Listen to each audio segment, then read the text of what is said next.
ओम नमो भगवते भगवते वासुदेवाय। वासुदेवाय।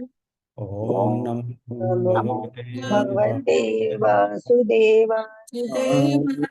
ओम नमो भगवते वासुदेवाय। ओम नमो भगवते वासुदेवाय। वासुदेवाय। ओम नमो भगवते वासुदेवाय। वासुदेवाय। ओम नमो भगवते वासुदेवाय। जब अमिताभ जी ओम जुड़ गए नमो तो अमिताभ जी जुड़ चुके हैं तो आमंत्रित करते हैं। 1 मिनट में जरा लाइव स्ट्रीम भी कर दूं। हम ओम नमो भगवते वासुदेवाय। रेडी है। जय हो। चलिए। सो भाई श्री अमिताभ सिंह जी अब शंखनाद से आरंभ करेंगे। जय श्री कृष्ण। जय श्री कृष्ण।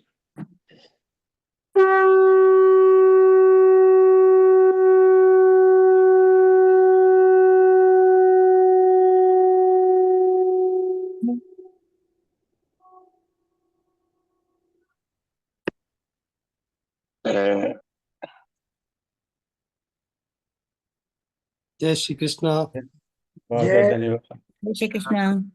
अब मैं आदरणीय श्रीमती आशा श्रीवास्तव जी को आमंत्रित करता हूँ।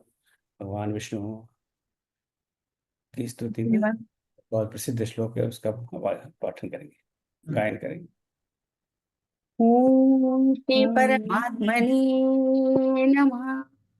शांताकारं भुजगशयनं पद्मनाभं सुरेशं विश्वाधारं गगनसदृशं मेघवर्णं शुभांगं लक्ष्मीकान्तं कमलनयनं योगिभिर्ध्यानगम्यं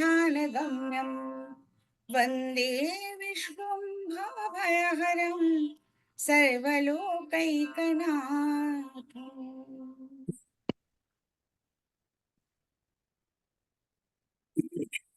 बहुत बहुत धन्यवाद आशा जी। तो ये बड़ा प्रसिद्ध श्लोक है, मंत्र है, हम बचपन से इसको सुनते आ रहे हैं। श्री रामचंद्र भवन के इस पटल पर हम थोड़ा सा प्रयास भी करते हैं कि जो भी श्लोक चौपाई दोहा हम यहाँ पढ़ते हैं सुनते हैं उसको थोड़ा समझने का भी प्रयास करें। ये इतना बड़ा प्रसिद्ध श्लोक है कि मैं समझता हूँ आप सबको पता होगा।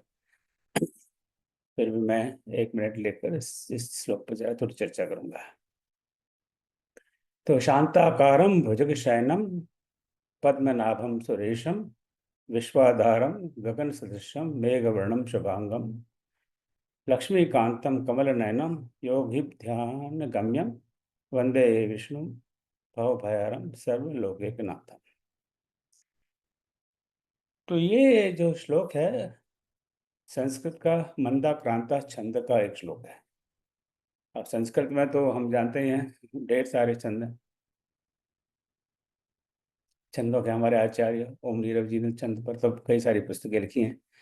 उनको सुनने का कई बार सौभाग्य प्राप्त हुआ है। जैसे अनुष्टुप छंद के बारे में हम जानते हैं, श्रीमद् भगवत गीता की क्लास में इस पर चर्चा की और कई बार चर्चा की। तो अनुष्टुप छंद में 4 छोटे छोटे पद होते हैं, हर पद में 8 वर्ण होते हैं। तो 8 वर्ण यदा यदा धर्मस्य ग्लानिर्भवति भारत, इसी तरह चार चार पदों के साथ 8 वर्ण के पदों के साथ अनुष्टुप छंद बनता है। और श्रीमद् भगवद गीता में करीब 92% छंद जो श्लोक हैं वो अनुष्टुप छंद में है। पर ये छंद थोड़ा सा अलग अलग अलग से है, मंदाक्रांता छंद। इसमें भी 4 पद हैं और इन हर पद में 17 वर्ण है। तो थोड़ा बड़ा छंद है अनुष्टुप से। और 4 वर्ण, 6 वर्ण और 7 वर्ण के बाद में यति है। यति यानी छोटा सा विराम, जैसे हम दोहा चौपाई में कहते हैं कि 13 मात्राओं के बाद यति है। संस्कृत में ज्यादातर छंद वर्णिक छंद है, तो वर्ण की संख्या पर आधारित है। ये छंद का क्लास नहीं है, इसमें बहुत ज्यादा विस्तार से जाना मुझे अनुचित लग रहा है। तो शांताकारम एक पद हो गया, 4 वर्ण। भुजग शयनम दूसरा दूसरा पद हो गया, 6 वर्ण। और पद्मनाभम सुरेशम तीसरा, 7 वर्णों के लिए ये 2 पद हैं, पर ये 7 वर्ण हो गए। तो ये 3, तो शांताकारम भुजग शयनम पद्मनाभम सुरेशम। इस तरह ये पंक्ति मैं कोई गायक नहीं हूँ, मैं कोई संगीतकार नहीं हूँ, आपको बताइए। यहाँ पर जरा ढोंग कर रहा हूँ कि मुझे सब आता है।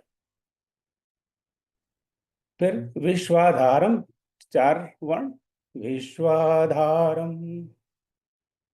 फिर 6 वर्ण, गगन सदृशम विश्वाधारम। थोड़ा सा पॉज, गगन सदृशम। फिर 7 वर्ण, मेघवर्णम शुभांगम। वर्णिक छंदों में हम कई बार यहाँ बात कर चुके हैं कि जो आधा वर्ण होता है उसकी गणना नहीं होती है। फिर तीसरा पद लक्ष्मीकांतम, 4 वर्ण, लक्ष्मीकांतम। कमल नयनम, 6 वर्ण, लक्ष्मीकांतम कमल नयनम। फिर योगी विध्यान गम्यम, वहाँ 7 वर्ण। और अंत में चौथा पद है वंदे विष्णु भवभयहरम, 6 वर्ण। और अंत में सर्वलोकैकनाथम। तो बड़ा ही सुंदर संस्कृत का ये छंद है, मंदाक्रांता छंद। और ऐसा विद्वान लोग मानते हैं कि इसका प्रचार और शायद जन्म भी महाकवि कालिदास ने दिया। कालिदास के बारे में तो हम बचपन में स्कूलों में पढ़ चुके हैं। और उन्होंने एक बड़े विशेष विशेष कई रचनाएं उनकी हैं, पर उनकी एक विशेष रचना है मेघदूत, जहाँ मेघ के द्वारा एक प्रेम संदेश भेजा जाता है। तो मेघदूत जो उनकी रचना है वो इस छंद में है। तो जिनको ज़्यादा इसमें रुचि हो, आप कृपया उस मेघदूत को देखिए। और वहाँ और भी कई जगह इस छंद का प्रयोग है। तो ये हुई इसको छंद की बात, और ये इसकी गायन की बात। तो आगे आप लोग भी विष्णु सहस्त्र नाम का पाठ करेंगे। तो सबसे पहले तो हम इसी श्लोक का उच्चारण करते हैं। हालांकि ये विष्णु सहस्त्र नाम का हिस्सा नहीं, शांताकारम भुजगशयनम पद्मनाभम सुरेशम विश्वाधारम गगन सदृशम मेघवर्णम शुभांगम लक्ष्मीकांतम कमल नयनम योगी योगी विध्यान गम्यम वंदे विष्णु भवभयहरम सर्वलोकैकनाथम। बड़ा सरल है ना? ये तो बहुत ईजी हो गया। अब मुझे तो लग रहा था कि बहुत मुश्किल हो जाएगा, पर इतना मुश्किल भी नहीं है। तो ये हुई इसके छंद रचना की बात, इसकी गायन की बात। अब थोड़ा सा इसको समझ लें। तो पहला ही जो शब्द है या पद है शांताकारम। अब बड़ा सरल सा शब्द है समझने में, तो शांत आकार, कि जिसका आकार शांत है। अब आकार शांत है, इसका क्या मतलब हुआ? और उसको हमें करना भी क्या है? तो जो की वर्ड है वहां पे है, जो चौथे पद में वंदे है, वंदे मातरम स्लोगन है अपने, वंदे मातरम, राइट? भारत माता की जय, माता की जय, वंदे मातरम। पता नहीं होगा वंदे मातरम कहने में क्या आपत्ति है। वंदे मातरम का मतलब तो ये हुआ ना कि माता की जय। माँ की तो जय हम सब लोग कर सकते हैं ना, माँ की जय करने में क्या मुसीबत है? तो वंदे, मैं वंदना करता हूँ, मैं पूजा करता हूँ, मैं स्तुति करता हूँ, मैं स्मरण करता हूँ, जो भी आप वंदना करते निकालें। किसकी वंदना करता हूँ? वंदे विष्णु, मैं भगवान विष्णु की वंदना करता हूँ। ये चौथा पद है। तो भाई उनमें क्या ऐसी काव्य खूबी है कि उनकी हम वंदना करें? हमें तो कोई खूबी दिखाई नहीं दे रही। वंदे विष्णु, मैं विष्णु भगवान की वंदना करता हूँ, जो शांताकारम, जो शांत रूप हैं। अब इसके एक एक पद का संस्कृत में सैकड़ों सैकड़ों अर्थ। अब हम सैकड़ों अर्थ ना तो बता सकते हैं, ना हमें पता है। तो जो शांत आकार हैं, जो शांति स्वरूप हैं, जो किसी भी बाहरी या आंतरिक वस्तु से जिन जिन जो विचलित नहीं होते हैं, हमने अभी भी कुछ दिनों पहले ये गीता में भी पढ़ा था कि जैसे जो लॉ विचलित जो लॉ है ज्योति है विचलित नहीं होती, ऐसा हमें बनना है। तो विचलित जो नहीं होते वो शांत होते हैं। शांत आकारम, जो एक शांत रूप है, या जो हमें जीवन में शांति शांति प्रदान करते हैं, वो एक उनमें खूबी है। भुजग शयनम, भुजग यानी सर्प, जो भुजग सर्प पर शयन करते हैं। तो भगवान विष्णु का जो स्टैंडर्ड फोटो हम कई बार देखते हैं, वो बिल्कुल एक सर्प पर लेटे हुए हैं, सर्प पर शयन कर रहे हैं, शेषनाग पर शयन कर रहे हैं। ये दूसरी खूबी है। तीसरी है पद्मनाभम, पद्म यानी कमल, नाभि, जिनके नाभि से कमल प्रकट है, पद्मनाभम, जो एक तीसरी खूबी, तीसरा लक्षण है। अब हर किसी के नाभि से तो कमल प्रकट नहीं होता, ये भगवान विष्णु के नाभि से प्रकट होता है, और उसी फिर कमल से ब्रह्मा प्रकट होते हैं। तो ब्रह्मा के जनक तो भगवान विष्णु ही हैं। और जो ब्रह्मा को कहा जाता है कि सारे विश्व का सर्जन ब्रह्मा करते हैं, पर ब्रह्मा का सर्जन तो भगवान विष्णु करते हैं। चौथी खूबी सुरेशम, सूर्य यानी देवता, देवताओं के ईश, सारे देवताओं के देवता हैं, देवों के देव हैं। प्राय हम सुरेश को इंद्र के लिए प्रयोग करते हैं, जो देवता है, पर ये तो सारे देवों के देवता है। तो शांताकारम भुजग शयनम पद्मनाभम सुरेशम, हर शब्द हर पद भगवान विष्णु के खूबी, एक लक्षण, एक गुण को प्रकट करता है। विश्वाधारम, विश्व के आधार हैं, ब्रह्मांड के आधार हैं, सारा ब्रह्मांड सारा विश्व उन पर टिका हुआ है।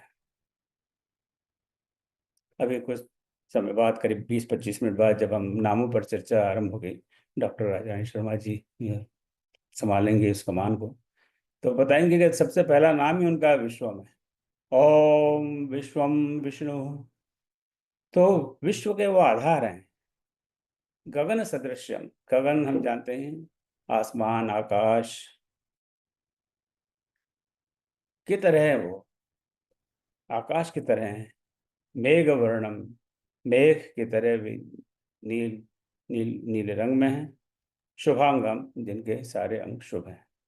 जैसे मैंने कहा कि हर शब्द का, हर पद के कई कई अर्थ हैं, तो कोई आवश्यक नहीं कि जो मैं कह रहा हूँ वो सही हो, ये और आपसे सहमत हो।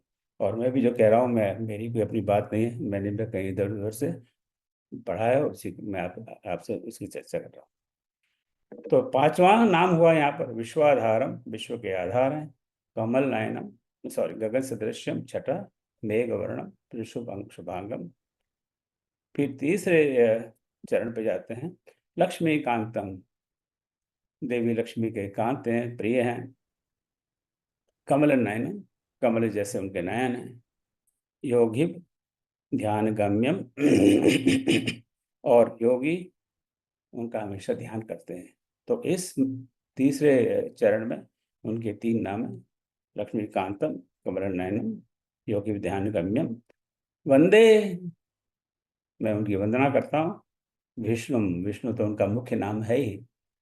भव भय हरम, भव भय, इस भव के भय को हरण करने वाले हैं। और अंत में सर्व लोकैक नाथम, सारे संसार, सारे लोगों के भी स्वामी हैं। सिर्फ ये भारत, पाकिस्तान, ऑस्ट्रेलिया के नहीं, सारे ब्रह्मांड के स्वामी हैं वो। उस ब्रह्मांड के, जिसके बारे में हमें अभी अभी भी विज्ञान भटक रहा है कि ये ब्रह्मांड कहाँ तक फैला हुआ है। रोज रोज नए नए तारे और ग्रह हमको दिखाई देते हैं, तो जिसका हमें कोई था नहीं है। ऐसे भगवान विष्णु की हम सब वंदना करें, उनसे आशीर्वाद लें कि हमारी ये जो हमने संकल्प लिया है कि इस सहस्त्र नाम पाठ को हम समझें, आगे बढ़ें। अब सहस्त्र नाम का क्या अर्थ है? अब कल परसों तक मैं इसको सहस्त्र पढ़ा करता था, तो अच्छा है कि मेरे पास बड़े विद्वानों की संगति में बैठता हूँ, तो मुझे बता देते हैं कि क्या उल्टा सुल्टा पढ़ रहे हो, ठीक से पढ़ो। क्योंकि जो लिखा हुआ है, जिस तरह हिंदी में लिखा होता है सा हा, और फिर पता ही नहीं पड़ता है कि वह सा पर रा की मात्रा है या आधा सा या त्रा है। तो हो सकता, आप, मुझे पता है आप में से कोई इस तरह की गलती नहीं करेगा, पर कभी भूले भटके आप उसको त्रा पढ़े तो मत पड़ेगा त्रा, बहुत वह स ह स और स पे वो कटा हुआ रेफ क्या कहते हैं आप हिंदी में, वो कटा हुआ है, जैसे प्रेम, राइट। प्रेम में प पूरा लिखते हैं, र को काट देते हैं, उल्टा है प आधा, पर हिंदी की माया अलग है। तो प आधा, र पूरा, तो हुआ प्र, और तो मित्र मात्रा लगा दी कि तो प्रेम हो गया वो। इसी तरह स ह स में स पर आधा वो र है, तो र स आधा है, र पूरा है, तो सहस्त्र नाम, सहस्त्र नाम नहीं है, सहस्त्र नाम। तो मैं गलती करता हूँ तो कोई बात नहीं, आप लोग सब मेरे मित्र हैं, टोक देते हैं, मुझे बड़ा अच्छा लगता है, पर आप गलती मत करिए, लोग तो आप भी हंसी उड़ाएंगे। सो विष्णु सहस्त्र नाम, भगवान विष्णु के 1000 नाम, 1000 नाम, ये भगवान, इस मतलब 1000 नाम को कम क्यों पड़े, एक नाम बहुत नहीं है, और उनके 1000 नाम है भी। अब इन सबके प्रश्नों के उत्तर रामचरितमानस में है। रामचरितमानस हम जाते हैं तो तुलसीदास जी में बहुत कंफ्यूज करते हैं। जब भगवान प्रकट होते हैं वहां पर, भय प्रकट कृपाला दीन दयाला कौशल्या अधिकारी, तो हमारे जो 16 संस्कार हैं उसमें एक संस्कार है नामकरण संस्कार, राइट। लेकिन अब मैं देख रहा हूँ इस स्क्रीन पे सबके नाम है, एक नाम है हमारे पास, अच्छा हो बुरा हो जैसा हो तैसा हो, नाम तो है, टुन्नू मुन्नू कुन्नू सुन्नू जो भी है, नाम तो सबका है। और वो नाम आप अपने आप नहीं रखते, कम से कम ये कोई रख जाता है, कब किसी किसी का नाम माँ ने रखा है, माँ बाप ने रखा है, चाचा ने रखा है, बुआ ने रखा है, पड़ोसी ने रखा है, दादी ने रखा है, मेरा नाम तो मेरी दादी ने रखा था, राइट। इस तरह से नाम रखा गया है। पर दशरथ जी ने गूगल से नाम नहीं ढूंढा कि गूगल से बेकार है। मैं मेरा मेरे गूगल तो गुरु वशिष्ठ हैं, उनको ही बुलाता हूँ, तो गुरु वशिष्ठ जी को उन्होंने व्हाट्सएप मैसेज भेजा कि भाई घर में एक नहीं 4 बेटे जन्म हुए हैं, तो आपको 4 टाइम दक्षिणा मिलेगी, थोड़ा डिस्काउंट दे देना, एक साथ आओगे तो भाई ट्रिप तो एक ही होगी, पर इनके नाम करने हैं। तो गुरु वशिष्ठ जी आते हैं और भाई क्या करना है, इनका नाम करना है, तो वो कहते हैं इनके नाम अनेक अनूपा में नृप कहब स्मत स्वमति अनुरूपा, कि ये जिनको मैं देख रहा हूँ इनके तो बहुत सारे नाम हैं। अब कौन सा नाम बताऊं, बताओ, 1 2 10 20 हजार 10,000, इनके नाम अनेक अनूपा, एक से एक बढ़कर अनूप इनके नाम। सब भगवान के तो अनेक नाम हैं। एक गौतम तुलसीदास जी हमें यहाँ इस बात को बता रहे हैं, जो सुखधाम राम अस नामा, ये तो सुख के धाम हैं, अखिल लोक दायरु विश्राम, सारे विश्व को विश्राम देने वाले हैं, शांति देने वाले हैं, शांताकार में शांति के दूत हैं, शांति के रूप है, शांति के स्वरूप हैं। तो मैं इनका नाम राम ऐसा रखता हूँ। हालांकि उनको बस रखकर बहुत संतोष नहीं है कि तो हजारों नाम है, कौन सा नाम रखूं कौन सा नाम नहीं रखूं।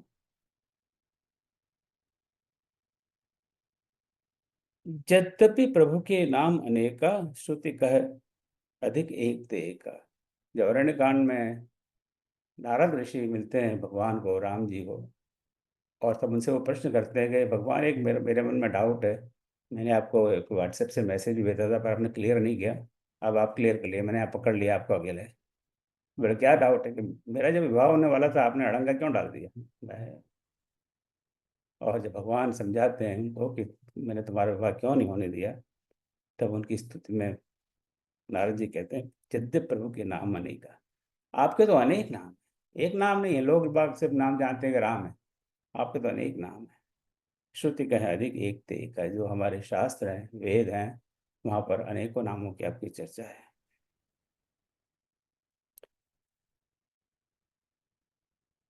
बालकांड में ही एक दो मैं उदाहरण, अगर रामचरितमानस में नाम पर चर्चा करें तो एक पूरा घंटा उसमें चला जाएगा, पर ये चूंकि इससे थोड़ा सा संबंधित है इसलिए मैं 2 मिनट ले रहा हूँ। तुलसीदास जी फिर बालकांड में कहते हैं व्यापक अकल अनीह अन निर्गुण नाम अनुरूप, कि भगवान तो उनके कोई नाम थोड़ी है, निर्गुण है। निर्गुण और सगुण की जो बात तुलसीदास जी करते हैं बड़ी अद्भुत है। तो ये तो निर्गुण है, इनके कोई, इनका क्या, इनका नाम, इनके अब ये कहते हो 4 भुजा है, ये क्या है सब, निर्गुण, नाम न रूप, इनका कोई ना रूप है न कोई नाम है, परंतु भगत हेतु नाना विधि करत चरित्र। ये तो हमारे लिए वो प्रकट होते हैं, हमारे लिए वो प्रकट हुए, वे प्रकट कृपाला। फिर हमने नाम रख दिया, उनका नाम है हमने रख दिया, उनका कोई नाम क्या है? उनका कोई नाम नहीं। और आगे जाके फिर अंत में वही कहते हैं, महिमा नाम, जिनको भूषण जी से कहलवाते हैं, महिमा नाम रूप गुण गाता सकल अमित अनंत रघुन था। उनको तो अनंत नाम है। काव्य भूषण जी कहते हैं गरुड़ जी को कि उनके तो अनंत नाम है, अनंत नाम है, अनंत रूप है, अनंत गुण है। सो नाम की तो जो व्याख्या है हमारे शास्त्रों में बड़े विस्तार से की गई है। नाम का जो महत्व है उसका बड़े विस्तार से किया गया है। इसलिए हम भगवान विष्णु के जो सहस्त्र नाम है उन पर थोड़ा समझेंगे, उस पर चर्चा करेंगे। अब इस विष्णु सहस्त्र नाम के थोड़ी सी मैं आपको भूमिका बता दूं। फिर भी मैं समझता हूँ आप सबको पता ही है कि विष्णु सहस्त्र नाम क्या है। अब इसके लिए हमें रामायण से बाद में महाभारत में चलना पड़ेगा। महाभारत की मोटी मोटी कहानी तो हम जब जानते ही हैं। पूरा महाभारत किसी ने पढ़ा हुआ वो तो परम भाग्यशाली है ही। हर किसी के लिए संभव नहीं है। इतना बड़ा ग्रंथ है, 1 लाख से भी अधिक श्लोक है उसमें। सबसे बड़ा ग्रंथ अब तक जो लिखा गया है वो महाभारत है। इसके बाद में किसी की हिम्मत नहीं हुई इस तरह का ग्रंथ लिखने की। सो महाभारत में हम सब जानते हैं, गीता क्लास में पढ़ा था कि 18 पर्व हैं और उसमें छठे पर्व में भीष्म पर्व है, और जिसमें भगवान श्री कृष्ण गीता का उपदेश अर्जुन को देते हैं। भीष्म पर्व में महात्मा भीष्म युद्ध के 10वें दिन अस्त्र शस्त्र का त्याग कर देते हैं, क्योंकि मृत्यु तो उनके हाथ में, इच्छा मृत्यु है। वो चाहे तो अभी भी हमारे सामने मौजूद होकर युद्ध लड़ रहे होते, परंतु जब उनका वध नहीं कर पा रहे अर्जुन, तो भगवान कृष्ण तो है ना, उन्होंने कहा इसके इनको तो भैया वध करने का एक ही तरीका है कि इनको इनके प्रण से ही मानना पड़ेगा। इन्होंने प्रण लिया है मैं किसी स्त्री के सामने हथियार नहीं उठाऊंगा, तो इनके सामने किसी स्त्री को खड़ा कर देते हैं, ये बढ़िया है। अब स्त्री को युद्ध में तो होते नहीं, आज भी नहीं। आज के ज़माने में कॉम्बैट में बहुत ही कम स्त्रियों को भेजा जाता है। तो चलो ऐसा करते हैं, शिखंडी को इनके आगे कर देते हैं, जो पूर्व जन्म में स्त्री था और इस जन्म में हालांकि उसने पुरुष का जन्म लिया है। तो भीष्म उस पर अस्त्र शस्त्र नहीं चलाएंगे। अर्जुन को अच्छा नहीं लगता है, पर वहाँ कहते हैं अब तेरे को, तेरा विचार क्या है? तो और कोई इलाज है नहीं, तो वो अस्त्र शस्त्र त्याग देते हैं और युद्ध उनके लिए समाप्त हो जाता है। ये 10वें दिन की बात है, ये भीष्म पर्व में, ये हम जान चुके हैं। किंतु वो देह को नहीं छोड़ते, क्योंकि वो उनके हाथ में इच्छा मृत्यु में, क्योंकि उस समय दक्षिणायन चल रहा है। वो उत्तरायण में दक्षिण का त्याग, शरीर का त्याग करना चाहते हैं। तो ऐसा माना जाता है कि उस समय शरीर त्याग करने वाले मोक्ष को प्राप्त करते हैं। 18 दिन तक युद्ध चला। भीष्म के बाद में गुरु द्रोण सेनापति बने। फिर गुरु द्रोण का वध होने के बाद कर्ण सेनापति बनते हैं, फिर शल्य बनते हैं, और 18वें दिन दुर्योधन का वध हो जाता है एंड ऑफिशियली वो युद्ध का समापन हो जाता है। और उसके कुछ समय बाद युधिष्ठिर का राज्याभिषेक, अध्याय पर्व 12वें पर्व शांति पर्व। 18 पर्व है मैंने बताया महाभारत में, 12वां पर्व है शांति पर्व। शांति पर्व में युधिष्ठिर का राज्याभिषेक हो जाता है, युधिष्ठिर राजा बन जाते हैं। इन सब का इतना विस्तार से महाभारत में वर्णन है कि पढ़ते पढ़ते सर चकराने लगता है। लेकिन महाराज युधिष्ठिर बड़े खिन्न है। उन्हें इस बात का बड़ा दुख है कि जिस राज्य गद्दी पर मैं बैठा हुआ हूँ वो तो लहू लहू लुहान गद्दी है। मेरे सारा परिवार मेरा नष्ट हो गया, लाखों करोड़ों स्त्रियां विधवा हो गई, लाखों करोड़ों बच्चे अनाथ हो गए, और मैं तो ये राज्य नहीं कर सकता, वो करना नहीं चाहते। सब समझाते हैं उनको, बहुत बड़ा विस्तार से महाभारत का वर्णन है। उस पर हम जाए कभी समय मिला तो, आप में से कोई महाभारत के विद्वान हो तो महाभारत में अभी चर्चा भी आरंभ करेंगे। किंतु भगवान भगवान श्री कृष्ण से कहते हैं कि आप तो बड़े पक्षपाती हो, वहां पे तो आपने अर्जुन को सारा गीता का ज्ञान दिया, मुझे भी कुछ ज्ञान व्यान दो। तो ताकि तो भगवान श्री कृष्ण कहते हैं इस ज्ञान के लिए तुम भीष्म पिता के पास चलो, वो बहुत अनुभवी हैं, उनका बहुत ज्ञान है, और उनकी मृत्यु के बाद, उनकी मृत्यु में बहुत कम समय शेष है, उनकी मृत्यु के बाद सारा ज्ञान लुप्त हो जाएगा, इसलिए तुम मुझसे ज्ञान मत लो, मुझसे बेटर कैंडिडेट है भगवान, कहते हैं भीष्म पितामह में। ये देखिए ना, भगवान भी इस बात को स्वीकार करते हैं कि उनसे कोई बेहतर इस बात को बताने वाला है जो युधिष्ठिर के लिए उपयोगी हो सकता है। तब युधिष्ठिर भगवान की सलाह पर, आदेश पर जाते हैं युद्ध भूमि में, जहाँ अभी भी महात्मा भीष्म बाणों की सैया पर लेटे हुए हैं, इंतजार कर रहे हैं उचित समय का देश छोड़ने का, और वहां भीष्म से वे उपदेश लेते हैं। और बहुत बड़ा इन दोनों के बीच में संवाद है, कई कई विषयों पर बातचीत है, और इसको हम भीष्म युधिष्ठिर संवाद के नाम से चर्चा करें तो वो कई महीनों की चर्चा का विषय है। तो उस पर हम नहीं जाएंगे, हम सिर्फ उसी बात पर जाएंगे जिसका आज हम एकत्रित हैं। तो मैं आपको देखिए बता रहा, ये है इसका छठा महाभारत, षष्ठ खंड, छठा खंड गीता प्रेस का। तो ऐसे 6 मोटी मोटी किताबें, तब यह महाभारत गीता प्रेस का। तो उसमें से मैं थोड़ा सा आपको पढ़ के बताऊंगा। तो वहाँ युधिष्ठिर, ये अनुशासन पर्व के बिल्कुल आरंभ में है, उसका अध्याय 149 या 149, अनुशासन पर्व अध्याय 149, इतना लिख लें तो गूगल में आपको ऐसा मिल जाएगा, मिल जाना चाहिए। तो वहाँ युधिष्ठिर कहते हैं, युधिष्ठिर उवाच कमेकम देवतम लोके किम व्याप्येकम परायणम स्तुवन्तः कम कर्मचन्तः प्राप्यो मानवः शुभम। दादाजी, समस्त जगत में एक ही देव कौन है, तथा इस लोक में एक ही परम आश्रय स्थान कौन है, किस देव की स्तुति गुण कीर्तन करने से तथा किस देव का नाना प्रकार से बाह्य और आंतरिक पूजन करने से मनुष्य कल्याण की प्राप्ति कर सकते हैं। तो ये एक महत्वपूर्ण प्रश्न महाराज युधिष्ठिर महात्मा भीष्म से करते हैं कि ऐसा कौन सा देव है, ऐसा कौन सा एंटिटी है कि जहाँ परम आश्रय है और जिनकी स्तुति, जिनकी गुण कीर्तन से हमारा कल्याण हो सकता है। तो इस प्रश्न के उत्तर में भीष्म बताया, उनको कहते हैं जगत प्रभुम देवम देवदेव मनंतम पुरुषोत्तम स्तुवन नाम सहस्रेण पुरुष स्थितो स्थितः।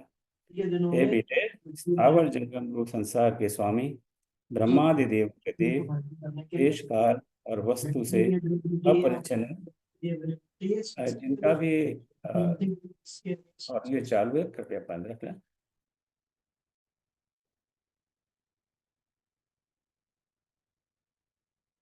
क्षर अक्षर से श्रेष्ठ पुरुषोत्तम का सहस्त्र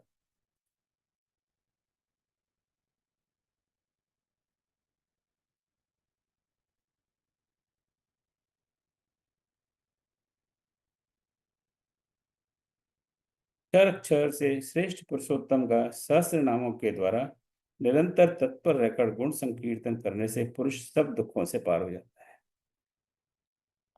तो ये जो सहस्त्र नाम है, ये महात्मा भीष्म ने हमें दिए हैं, और जिनको शब्दों में भगवान वेद व्यास ने रचा है, और जो महाभारत के माध्यम से हमें मिले हुए हैं। उसके बाद में वो इस विष्णु सहस्त्रनाम के बारे में कुछ और बातें कहते हैं, उन सब पर मैं नहीं जाता। तो आरंभ के 13 श्लोक पर इसकी बात है और 14वें श्लोक से वे उनके 1000 नामों की बात करते हैं और वो 1000 नाम आगे 107 श्लोकों में। तो यह है इसकी पृष्ठभूमि, एक भूमिका कि विष्णु सहस्त्र नाम का सोर्स कहाँ है। ये महाभारत में है, उसके अनुशासन पर्व में अध्याय 149 149 के आरंभ में है। हमने तो और ग्रंथ पढ़े नहीं, पर ऐसा माना जाता है कई और पुराणों में भी विष्णु सहस्त्र नाम है, वो कुछ और अलग वर्जन है। पर आज के बाद हर शनिवार को हम जो श्री महाभारत में है अनुशासन पर्व में उसी विष्णु सहस्त्र नाम का पाठ करेंगे, उसी विष्णु सहस्त्र नाम पर चर्चा करेंगे। तो ये थोड़ी सी पृष्ठभूमि है। तो आशा है कि आपको ये उपयोगी लगी हो। हर हर शनिवार को, हर महीने के प्रथम शनिवार को इस पर बार बार चर्चा नहीं करेंगे, क्योंकि ये मैं समझ रहा हूँ रिकॉर्ड हो ही रहा है। तो जो आज क्लास में अटेंड नहीं हो पा रहे हैं, तो इस हर शनिवार को हम मिलेंगे। तो हर शनिवार को आरंभ भगवान विष्णु की स्तुति से करेंगे, शांताकारं भुजगशयनं, और उसके बाद में हम इसका पाठ करेंगे जो 107 श्लोक हैं। 107 107 अनुष्टुप छंद में ये श्लोक, तो वह बहुत मुश्किल भी नहीं है। और उसके बाद में आदरणीय डॉक्टर राजरानी शर्मा जी इन नामों की और संक्षेप में व्याख्या करेंगे। जैसे मैंने कहा कि हर नाम के 100 अर्थ हैं, और नेचुरली ना तो ये हमारे लिए संभव है, ना ही इतना शायद आवश्यक है। हाँ, इसे संक्षेप में इसकी चर्चा करेंगे और उसके बाद में शांति मंत्र के साथ समापन करेंगे। ये अपना कार्यक्रम रहेगा।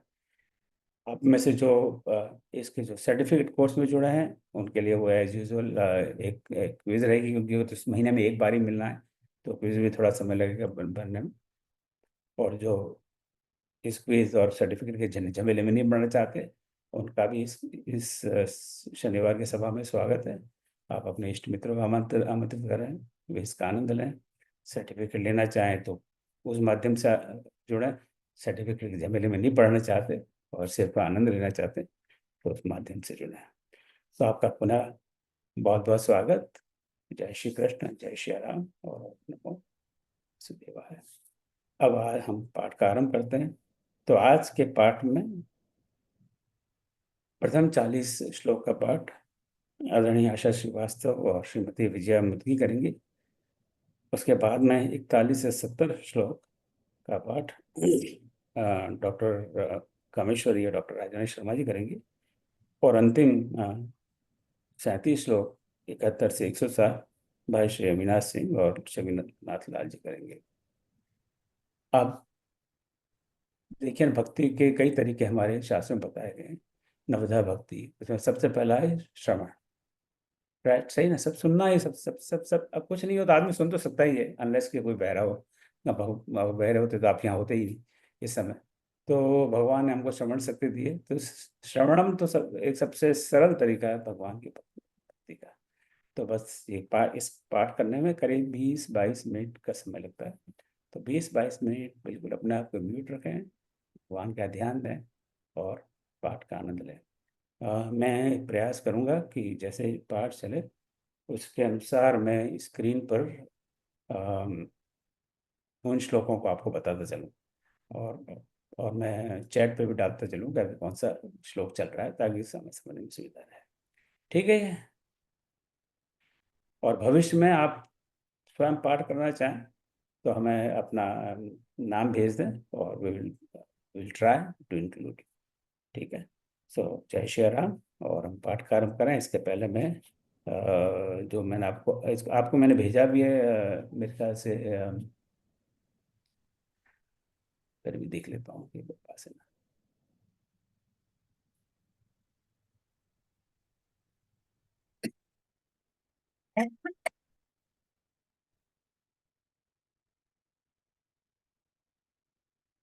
दिखाई दे रहा है ना आपको? दिखाई दे रहा है? जी ठीक है ना? जी जी। हाँ। सो बस मैं पीडीएफ भी भेजा थोड़ा, था कई बार। हाँ, इसी को मैं भी थोड़ा सा जी जी फॉलो करता रहूँगा। और बस हम इसको बस ध्यान से सुने, इसका आनंद लें। और पाठ के समापन के बाद, लाल साहब पाठ का समापन नमिताभ सिंह जी करेंगे श्लोक रात के बाद, और उसके बाद डॉक्टर राजरानी शर्मा जी को आमंत्रित करेंगे। कृपया म्यूट रखें अपने आप को, सबसे मेरा हाथ जोड़ कर निवेदन है, पाठ का आनंद लेना है, अपने आप को बिल्कुल म्यूट रखें। 20 मिनट करीब इस पाठ में लगते हैं, 20-22 मिनट जो भी, और बस आनंद लें और फिर आगे बढ़ते हैं। सो जय श्री कृष्ण। आपसे आनंद सब आनंद आमंत्रित करता हूँ आशा जी को और विजय जी को, वे आनंद करें। जी। ओम श्री परमात्मने नमः। अथ श्री विष्णु सहस्रनाम स्तोत्रम्। हरि ओम। ओम विश्वं विष्णुर्वषट्कारो भूत भव्य भवत् प्रभु भूतकृत् भूत भृद्भावो भूतात्मा भूत भावनः। भूतात्मा परमात्मा च मुक्तानां परमा गतिः अव्ययः पुरुषः साक्षी क्षेत्रज्ञोऽक्षर एव च। योगी योगवितां नेता प्रधान पुरुषेश्वरः नारसंघवपु श्रीमान् केशवः पुरुषोत्तमः। सर्वशर्वशिवस्थाणुर्भूताधिर्निधिरव्ययः सम्भवो भावनो भर्ता प्रभवः प्रभुरीश्वरः। स्वयंभू शम्भुरादित्यः पुष्कराक्षो महास्वनः अनादिनिधनो धाता विधाता धातुरुत्तमः। अप्रमेयो ऋषिकेशः पद्मनाभो मरप्रभुः विश्वकर्मा मनुस्त्वष्टा स्तविष्ठस्तविरो ध्रुवः। अग्राह्यः शाश्वतः कृष्णो लोहिताक्षः प्रदर्दनः प्रभूतस्त्रिक्कुब्धाम पवित्रं मङ्गलं परम्। ईशानः प्राणदो प्राणो ज्येष्ठः श्रेष्ठः प्रजापतिः हिरण्यगर्भो भूगर्भो माधवो मधुसूदनः। ईश्वरो विक्रमी धन्वी मेधावी विक्रमः क्रमः अनुत्तमो दुराधर्षः कृतज्ञः कृतिरात्मवान्। सुरेशः शरणं शर्मा विश्वरेता प्रजाभवः अहः संवत्सरो व्यालः प्रत्ययः सर्वदर्शनः। अजः सर्वेश्वरः सिद्धः सिद्धिः सर्वादिरच्युतः वृषाकपिरमेयात्मा सर्वयोगविनिःसृतः। वसुर्वसुमना सत्यः समात्मा सम्मितः समः अमोघः पुण्डरीकाक्षो वृषकर्मा वृषाकृतिः। रुद्रो बहुशिरा बभ्रुर्विश्वयोनिः शुचिश्रवाः अमृतः शाश्वतस्ताणु वरारोहो महातपाः। सर्वगः सर्वविद्भानुर्विश्वक्सेनो जनार्दनः वेदो वेदविदं व्यङ्गो वेदाङ्गो वेदवित् कविः। लोकाध्यक्षः सुराध्यक्षो धर्माध्यक्षः कृताकृतः चतुरात्मा चतुर्व्यूहश्च चतुर्द्रष्टश्चतुर्भुजः। प्राजिष्णुर्भोजनं भोक्ता सहिष्णुर्जगदादिजः अनघो विजयो जेता विश्वयोनिः पुनर्वसुः। उपेन्द्रो वामनः प्राशुर् अमोघः शुचिरूर्जितः अतीन्द्रः सङ्ग्रहः सर्गो धृतात्मा नियमो यमः। वेद्यो वैद्यः सदा योगी वीरः माधवो मधुः अतीन्द्रियो महामायो महोत्साहो महाबलः। महाबुद्धिर्महावीर्यो महाशक्तिर्महाद्युतिः अनिर्देश्य वपुः श्रीमान् अमेयात्मा महादृढः।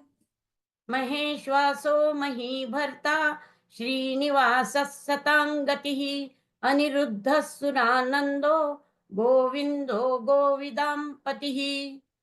नचेरिर्दमोध्वंसः सुपर्णो भुजगोत्तमः हिरण्यनाभः सुतपाः पद्मनाभः प्रजापतिः। अमृत्युः सर्वदृक्सिंहः सन्धाता सन्धिमान् स्थिरः अजो दुर्मर्शनः शास्ता विश्रुतात्मा सुरारिः। गुरुर्गुरुतमो धाम सत्यः सत्यपराक्रमः निमिषो निमिषः स्वग्वी वाचस्पतिरुदारधीः अग्रनिर्ग्रामणि श्रीमान् न्यायो नेता समीरणः सहस्रमूर्धा विश्वात्मा सहस्राक्ष सहस्रपात्। आवर्तनो निवृत्तात्मा संवृत्तः सम्प्रदप्रमर्दनः अह संवर्तको बह्निर् अनिलो धरणीधरः सुप्रसादः प्रसन्नात्मा विश्वधृक् विश्वभुक् विभुः सत्कर्ता सत्कृतः साधुर्जह्युर्नारायणो नरः। असंख्येयो प्रमेयात्मा विशिष्टः शिष्टकृच्छुचि सिद्धार्थः सिद्धसङ्कल्पः सिद्धिदः सिद्धिसाधनः वृषा हि वृषभो विष्णुर्वृषपर्वा वृषोदरः वर्धनो वर्धमानश्च विविक्तश्रुतिसागरः। सुभुजो दुर्धरो वाग्मी महेन्द्रो वसुधो वसुः नैकरूपो बृहद्रूपः शिपिविष्ठः प्रकाशनः ओजस्तेजोद्युतिधरः प्रकाशात्मा प्रतापनः रुद्धस्पष्टाक्षरो मन्त्रश्चन्द्रांशुर्भास्करद्युतिः। अमृतांशोद्भवो भानुः शशबिन्दुः सुरेश्वरः औषधं जगतः सेतुः सत्यधर्मपराक्रमः भूतभव्यभवन्नाथः पवनः पावनो नलः कामः कामकृत्कान्तः कामः कामप्रदः प्रभुः। युगादिक् युगावर्तो नैकमायो महाशनः अदृश्यो व्यक्तरूपश्च सहस्रजिदनन्तजित् इष्टो विशिष्टशिष्टेष्ट शिखण्डी नहुषो वृषः क्रोधः क्रोधकृत्कर्ता विश्वबाहुर्महीधरः। अर्चितः प्रथितः प्राणः प्राणदो वासवानुजः अपान्निधिरधिष्ठानम् अप्रमत्तः प्रतिष्ठितः स्कन्दस्कन्दधरो धुर्यो वरदो वायुवाहनः वासुदेवो बृहद्भानुर् आदिदेवः पुरन्दरः। अशोकस्तारणस्तारः शूरः शौर्यर्जनेश्वरः अनुकूलः शतावर्तः पद्मी पद्मनिभेक्षणः पद्मनाभो रविन्दाक्षः पद्मगर्भः शरीरभृत् महर्दिरुद्धो वृद्धात्मा महाक्षो गरुडध्वजः। अतुलः शरभो भीमः समयज्ञो हविर्हरिः सर्वलक्षणलक्षणयो लक्ष्मीवान् समितिञ्जयः विक्षरो रोहितो मार्गो हेतुर्दामोदरः सहः महीधरो महाभागो वेगवानमिताशनः।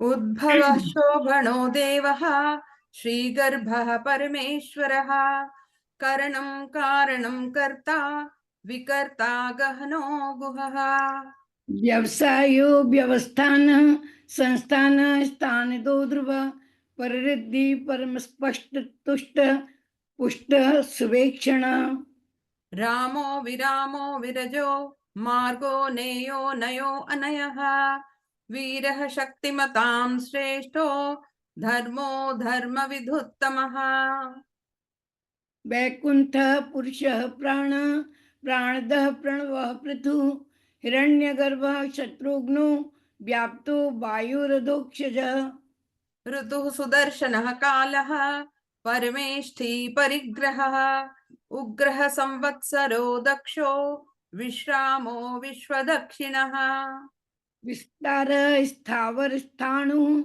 प्रमाणं बीजमव्ययम् अर्थो नर्थो महाकोशो महाभोगो महाधन अनिर्विणः स्थाविष्ठोः भूः धर्मयुपो महामखः नक्षत्रनेमि नक्षत्री क्षमः क्षामः समीहनः यज्ञः इज्यो महेज्यश्च क्रतुः सत्रं सतां गतिः सर्वदर्शी विमुक्तात्मा सर्वज्ञो ज्ञानमुत्तमम्। सुव्रतः सुमुखः सूक्ष्मः सुघोषः सुखदः सुहृत् मनोहरो जितक्रोधो वीरबाहु विदारणः। स्वापनः स्ववशो व्यापी नैकात्मा नैक कर्म कृत वत्सरो वत्सलो वत्सी रत्नगर्भो धनेश्वरः। धर्मगुप्धर्मकृद्धर्मी सदः सत् अक्षरमक्षरम् अविज्ञाता सहस्रांशुः विधाता कृतलक्षणः। गभस्तिनेमि सत्त्वस्थः सिंहो भूतमहेश्वरः। आदिदेवो महादेवो देवेशो देवभृद्गुरुः। उत्तरो गोपति गोप्ता ज्ञानगम्यः पुरातनः शरीरभूत भृग्भोक्ता कपीन्द्रो भूरि दक्षिणः। सोमपो मृत्पः सोमः पुर्जितपुरुषोत्तमः। विनियोजय सत्यसन्धो दाशार्ह सात्वतां पतिः। जीवो विनयिता साक्षी मुकुंदो अमित विक्रमः अम्भो निधिः अनंतात्मा महोदधिशयोऽन्तकः। अजो महारः स्वभावाभ्यो जितामित्र प्रमोदनः। आनंदो नंदनो नंद सत्यधर्मा त्रिविक्रमः।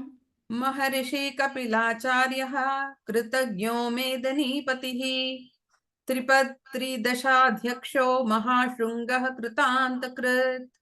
महावराहो गोविंद सुषेणः कनकांगदी। गुह्यो गभीरो गहनो गुप्तश्चक्र गदाधरः। वेदास्वांगो अजितः कृष्णो दृढ़ः संकर्षणो अच्युतः वरुणो वारुणो वृक्षः पुष्कराक्षो महामनाः। भगवान भगवानंदी वनमाली हलायुध। आदित्यो ज्योतिरादित्य सहिष्णु गति सत्तमः। सुधन्वा खंड परशुः दारुणो द्रविणप्रदः दिवे स्पृक् सर्वदृग्व्यासो वाचस्पतिः अयोनिजः। विसामा सामगः साम निर्माणं भेषजं विशक संन्यास कृक्षमः शांतो निष्ठा शांतिपरायणम्। शुभांगः शान्तिप्रदः सृष्टा कुमुदः कुवलेक्षयः गोहितो गोपति गोप्ता वृषभाक्षो वृषप्रियः। अनिवर्ति निवृतात्मा संक्षिप्ता क्षेम कृशिव श्रीवत्स वक्षा श्रीवास श्रीपति श्रीमतांबर। श्रीदः श्रीशः श्रीनिवासः श्रीनिधि श्रीविभावनः श्रीधरः श्रीकरः श्रेयः श्रीमल्लोकत्रयश्रयः। स्वक्ष स्वंग शतानंदो नंद ज्योति गणेश्वर। विजितात्मा विधेयात्मा सत्कीर्ति छिन्न संशय। उदीर्णः सर्वतश्चक्षुः नीशः शाश्वतस्थिरः भूषयो भूषणो भूतिः विशोकः शोकनाशनः। अर्चिष्मान अर्चितः कुंभो विशुद्धात्मा विशोधन। अनिरुद्धो अप्रतिरथः प्रद्युम्नो अमित विक्रमः। कालनेमि निहावीरः शौरिः शूरजनेश्वरः त्रिलोकात्मा त्रिलोकेशः केशवः केशिहा हरिः। कामदेवः कामपालः कामी कांतः कृतागमः। अनिर्देश्य बपुर्विष्णु वीरो अनंतो धनंजयः। ब्रह्मण्यो ब्रह्मकृत ब्रह्मा ब्रह्म ब्रह्म विवर्धनः ब्रह्मविद् ब्राह्मणो ब्रह्मी ब्रह्मज्ञो ब्राह्मण प्रियः। महाक्रमो महाकर्मा महातेजा महोरगः महाक्रतुर्महायज्वा महायज्ञो महाहविः। तव्यः स्तव प्रियः स्तोत्रं स्तुतिः स्तोतारण प्रियः पूर्णः पुरेता पुण्यः पुण्यकीर्तिरनामयः। मनोजवस्तीर्थकरो वसुरेता वसुप्रदः वसुप्रदो वासुदेवो वसुर्वसुमना हविः। सद्गतिः सत्कृतिः सत्ता सद्भूतिः सत्परायणः शूरसेनो यदुश्रेष्ठः सन्निवासः सुयामुनः। भूता वासो वासुदेवः सर्वासु निलयो नलः दर्पः दर्पदो दृप्तो दुर्धरोऽथा पराजितः विश्वमूर्तिः महामूर्तिः दीप्तमूर्तिरमूर्तिमान् अनेकमूर्तिरव्यक्तः शतमूर्तिः शताननः एको नैकः सबकः किं यतत्पदमनुत्तमं लोकबन्धुर्लोकनाथो माधवो भक्तवत्सलः सुवर्णवर्णो हेमाङ्गो वराङ्गश्चन्दनाङ्गदी वीरः विषमः शून्यो धृताशीलचलश्चलः अमानी मानदो मान्यो लोकस्वामी त्रिलोकदृक् सुमेधा मेधजो धन्यः सत्यमेधा धराधरः तेजो वृषोद्युतिधरः सर्वशस्त्रभृताम्बरः प्रग्रहो निग्रहो व्यग्रो नैकशृङ्गो गदाग्रजः चतुर्मूर्ति चतुर्बाहु चतुर्व्यूह चतुर्गतिः चतुरात्मा चतुर्भाव चतुर्वेद विदेकपात समावर्तो निवृतात्मा दुर्जयो दुरतिक्रमः दुर्लभो दुर्गमो दुर्गो दुरावासो दुरारिहा शुभांगो लोकसारंगः सुतंतुस्तंतुवर्धनः इंद्रकर्मा महाकर्मा कृतकर्मा कृतागमः उद्भवः सुन्दरः सुन्दो रत्ननाभः सुलोचनः अर्को वाजसनः शृङ्गी जयन्तः सर्वविजयी सुवर्णबिन्दो रक्षोभ्यः सर्वभागीश्वरेश्वरः महाहृदो महागर्तो महाभूतो महानिधिः कुमुदः कुन्दरः कुन्दः पर्जन्यः पावनो नीलः अमृताशोऽमृतवपुः सर्वज्ञः सर्वतोमुखः सुलभ सुब्रत सिद्ध शत्रुजित् शत्रुतापनः नग्रो धोधुम्बरो स्वस्थ चारुणान्ध्रनिषूदनः सहस्रार्चिः सप्तजिह्वः सप्तैधाः सप्तवाहनः अमूर्तिरनघो चिन्त्यो भयकृद्भयनाशनः अरुण बृहत्कुश स्थूलो निर्गुणो महान् अधृत सधृत स्वास्यः राघवंशो वंशवर्धनः भारभृत्कथितो योगी योगीशः सर्वकामदः आश्रमः श्रमणः क्षामः सुपर्णो वायुवाहनः धनुर्धरो धनुर्वेदो दण्डो दमयिता दमः अपराजित सर्वसहो नियन्ता नियमो यमः तत्त्ववान् सात्विकः सत्यः सत्यधर्मपरायणः अभिप्रायः प्रियार्योर्हः प्रियकृत प्रीतिवर्धनः विहाय सद्गतिर्ज्योतिः सुरुचिर्हुत भुग्विभू रविर्विरोचनः सूर्यः सविता रविलोचनः अनन्तो हुतभुग्भोक्ता सुखदो नैकजुग्रजः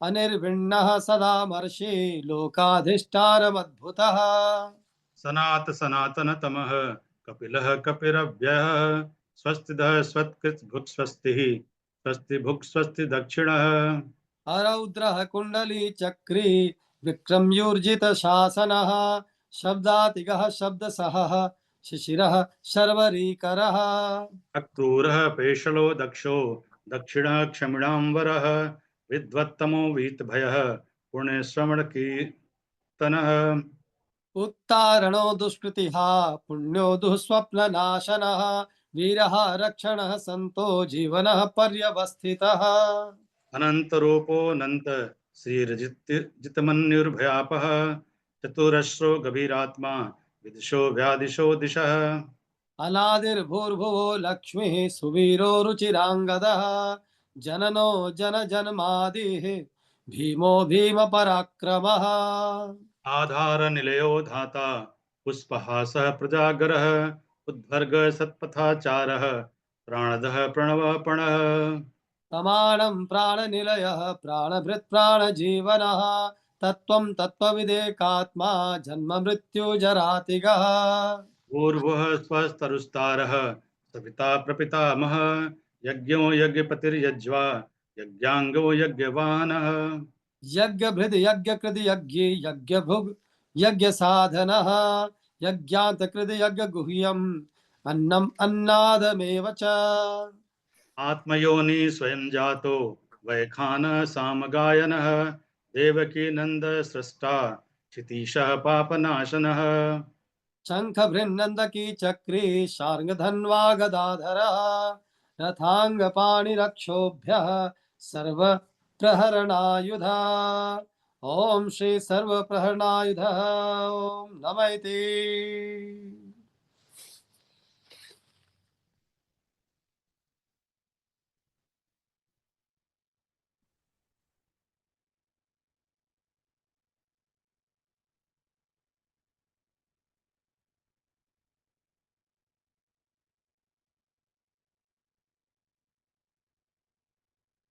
अत्यंत सुंदर शुद्ध उच्चारण के साथ इतने मधुर आवाज में, मधुर स्वर में पाठ के लिए आपने बड़ी अच्छी शुरुआत की है आज। आप सबको बहुत बहुत धन्यवाद, बहुत बहुत साधुवाद।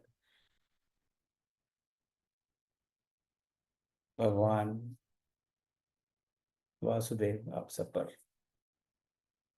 बहुत कृपा बनाए रखें। जय श्री कृष्ण।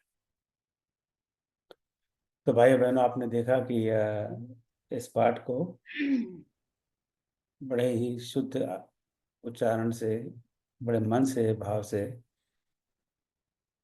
आदरणीय आशा श्रीवास्तव जी, आदरणीय विजया मुतगे जी, डॉक्टर कामेश्वरी, डॉक्टर राजानी शर्मा जी, भाई श्री अमिताभ सिंह और भाई रविनाथ लाल जी ने पाठ किया।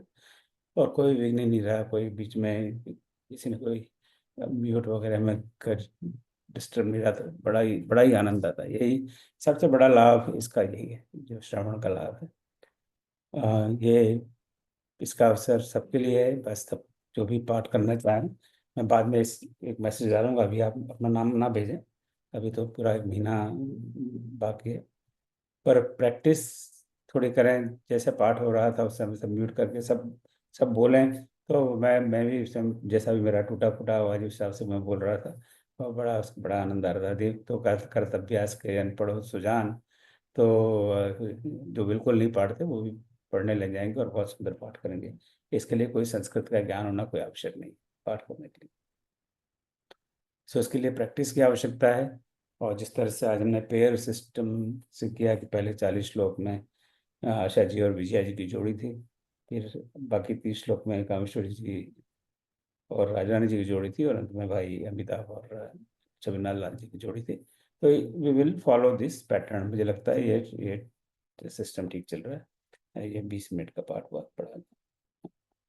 अब एक प्रश्न जो रह जाता है वो है कि ये हमने कहा भाई श्रवण व्रवण का आनंद तो है, पर इससे कोई और कोई, हम तो लाभ देखते हैं ना कि फलश्रुति, फल क्या, लाभ क्या होगा। सत्यनारायण की कथा करते हैं, कथा करोगे तो धन मिलेगा, बेटा मिलेगा, और नहीं करोगे तो तुम्हारी ऐसी तैसी हो जाएगी। तो इसका लाभ क्या है? अब हमें तो पता नहीं लाभ क्या है, तो हम तो इंटरनेट पे जाके ढूंढते हैं। तो एक है वेबसाइट है 99pandit.com। तो वो पंडितों की वेबसाइट है, और उसको हालांकि मैं आपको खोल के बता देता हूँ उसको, परंतु जो उस पर से मैंने एक कॉपी किया हुआ मेरे फोन में लिखी हुई। तो उसमें वो वे लिखते हैं बहुत छोटा सा है, आधा मिनट में पढ़ लूंगा। सब भगवान विष्णु का सबसे शक्तिशाली तथा प्रभावशाली मंत्र माना जाता है विष्णु सहस्रनाम स्तोत्र। सब भगवान विष्णु का सबसे शक्तिशाली तथा प्रभावशाली मंत्र माना जाता है। विष्णु सहस्र नाम में भगवान विष्णु के 1000 नामों का केवल जाप करने मात्र से ही भक्तों के सभी कष्ट तथा संकट दूर हो जाते हैं। जो भी भक्त विष्णु सहस्रनाम स्तोत्र का जाप करता है, उसे भगवान विष्णु की असीम कृपा प्राप्त होती है। इस विष्णु सहस्रनाम स्तोत्र का जाप करने के लिए कोई विशेष विधि तथा नियम नहीं है। केवल भगवान विष्णु के प्रति अटूट श्रद्धा के साथ विष्णु सहस्रनाम स्तोत्र का जाप सभी संकटों को दूर कर देता है। तो इसमें बेसिकली 2 बातें कही हैं। एक तो इसमें हमारे यहाँ कई बार एक रिचुअल्स बताया जाता है, ये करने के लिए आप ऐसा करिए, भगवान विष्णु की मूर्ति रखिए, फिर फल रखिए, ये रखिए, वो रखिए। तो वो भी एक तरीका है स्तुति करने का, उसमें कोई बुराई नहीं।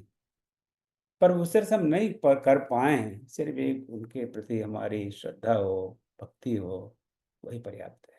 ये पंडितों का कहना है, मेरा कहना नहीं है, वही लिख रहे हैं।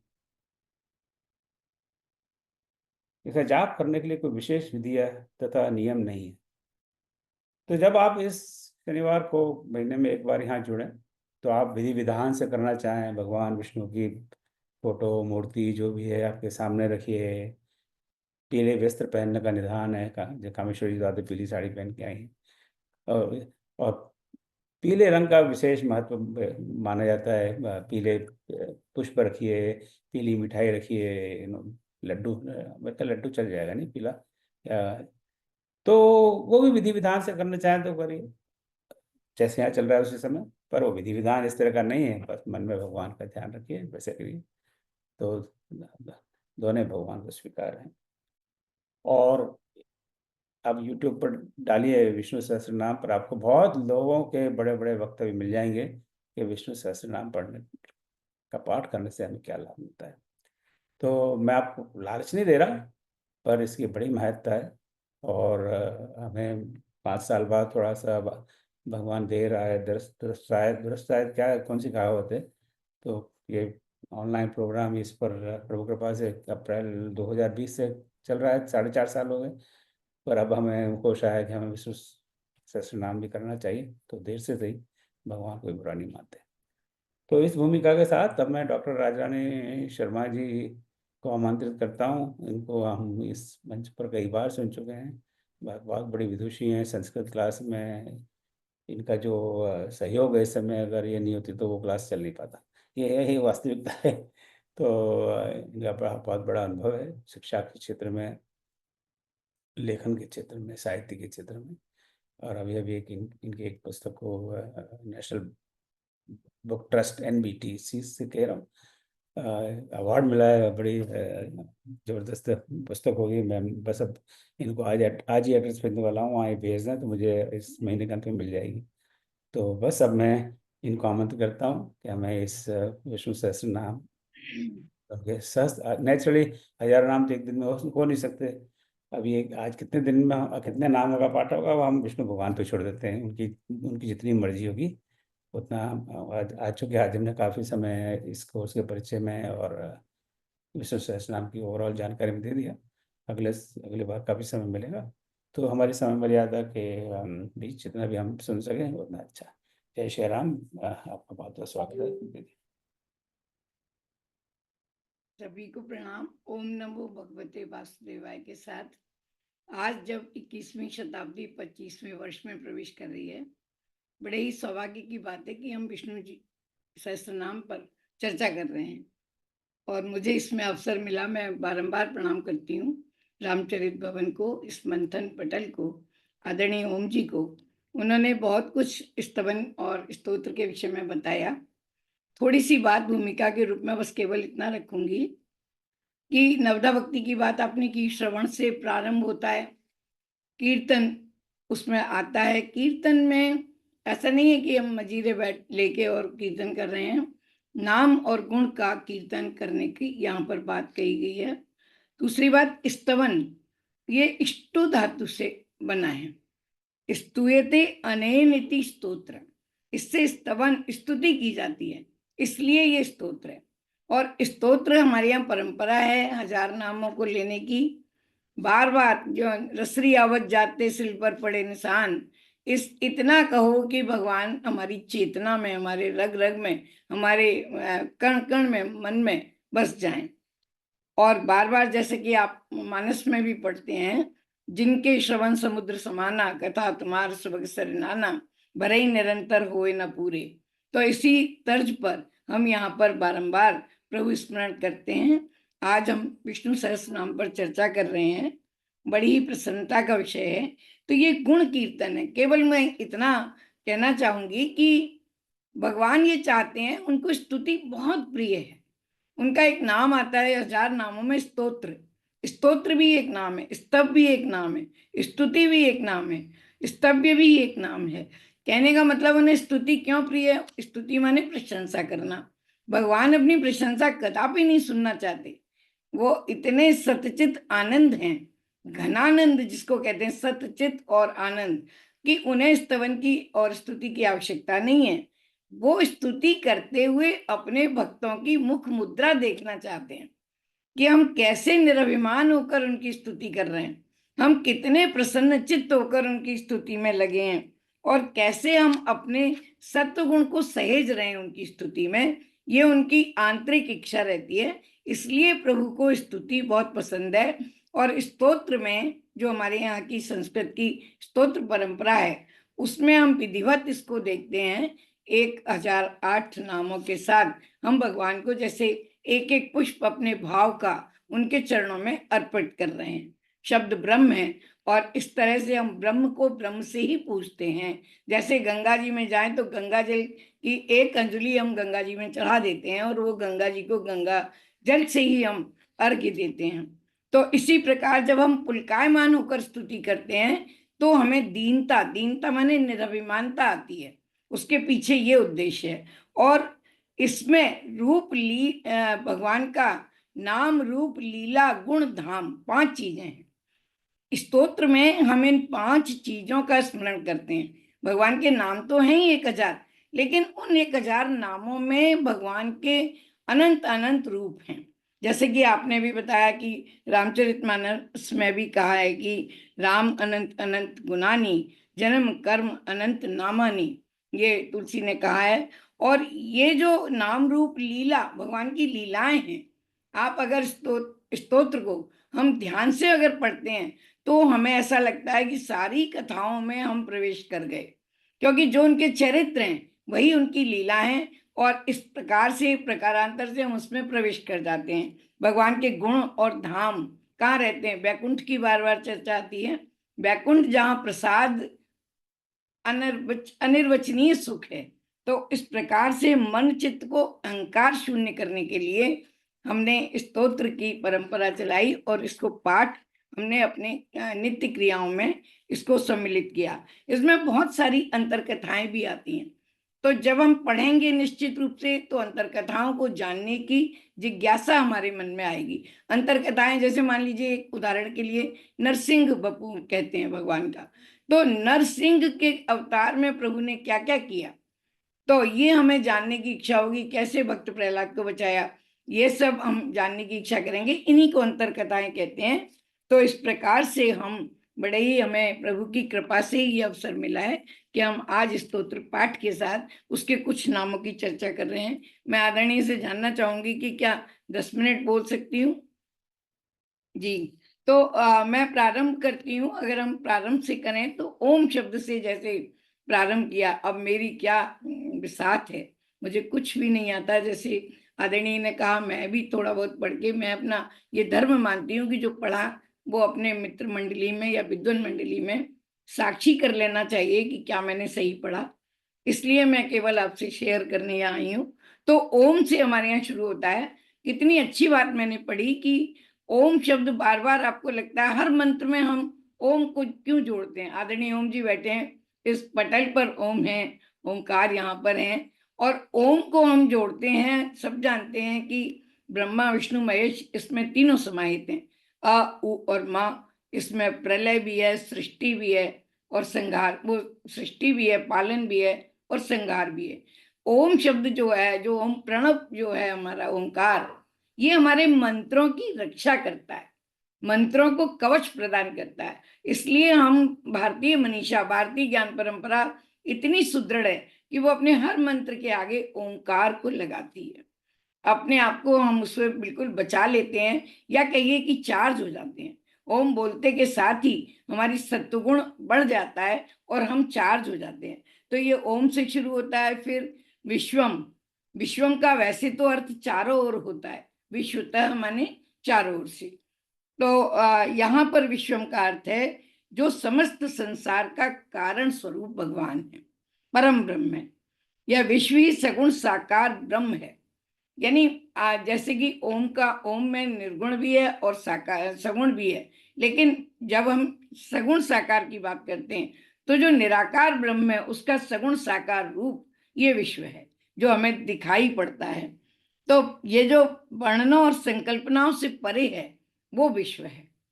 उपनिषदों में कहा जाता है कि जगत ब्रह्म पर आधारित है और ब्रह्म परम ब्रह्म पर आधारित है। देखिए, सुप्रीम सत्ता की भी कोई सुप्रीम सत्ता है, ये हमें जानना है। तो हम लोग तो कहाँ ही उसमें लगते हैं। मैंने बार बार निवेदन किया कि मैं केवल अपनी बातों को आपसे शेयर कर रही हूँ। मुझे कुछ नहीं आता और ना ही मेरी कोई औकात है। और विष्णु की दूसरा शब्द इसमें आता है विष्णु, मैं शीघ्रता से ही ले रही हूँ, बहुत व्यापक है, उसकी चर्चा यहाँ एक शब्द में करना, विष्णु माने व्यापक ही, उसका व्यापनशील ही उस धातु से वो बना है।